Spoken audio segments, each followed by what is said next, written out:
সবাইকে আমার চ্যানেল হাড়ির খাবারে স্বাগত জানাচ্ছি। আজকে যেই চিকেনটা রান্না করছি সেটা মাত্র 10 মিনিটে রান্না হয়ে যায়। আমি এটা নাম দিয়েছি ড্রাই চিজি চিকেন। এটার নাম আপনারা অন্য কিছু দিতে পারেন, তার জন্য রেসিপিটা দেখে নিন। এইটা করার জন্য চিকেনটা ছোট ছোট করে পিস করে কেটে নেওয়া, রসুন আদা থেতো করা, লঙ্কা কুচি করা আর পেঁয়াজ কুচি কুচি করা। এইটা করে আমি চিকেনটাকে জাস্ট না নাড়িয়ে রেখে দিয়েছিলাম।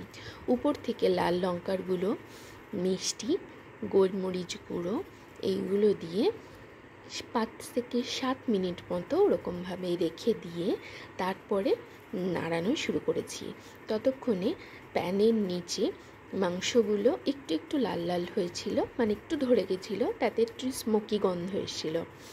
এবার চিকেনটাকে নাড়িয়ে নিয়েছি। আমি এখানে এইরকম পদ্ধতি ব্যবহার করার কারণ হচ্ছে, আমি যেহেতু ড্রাই চিকেন বানাচ্ছি, এর মধ্যে আমি জল দিইনি, তাই চিকেনটা যদি একটুখানি আঁচে বসিয়ে রাখা যায় তাহলে ওর মধ্যে থেকে জল বেরোয়।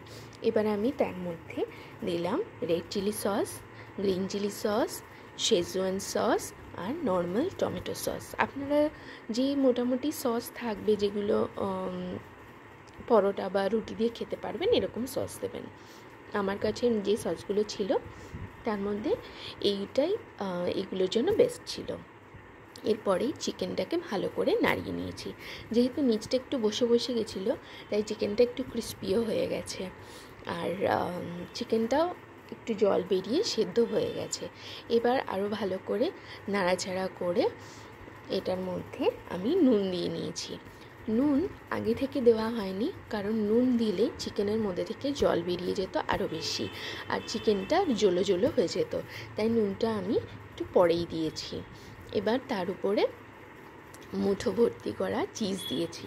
আপনারা আপনাদের পছন্দ মতো চিজ কমিয়ে বাড়িয়ে নিতে পারেন। আমি এখানে মজরেলা চিজ দিয়েছি, যাতে চিজটা কিছুক্ষণের মধ্যেই মানে ওই চিজি টেক্সচারটা যেটা হয় তার মতো সেটা হয়ে যায়।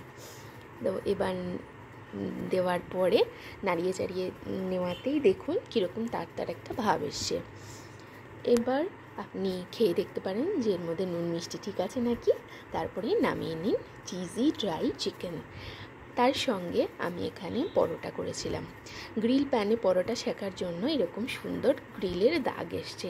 আপনি চাইলে নর্মাল প্যানেও শিখতে পারেন।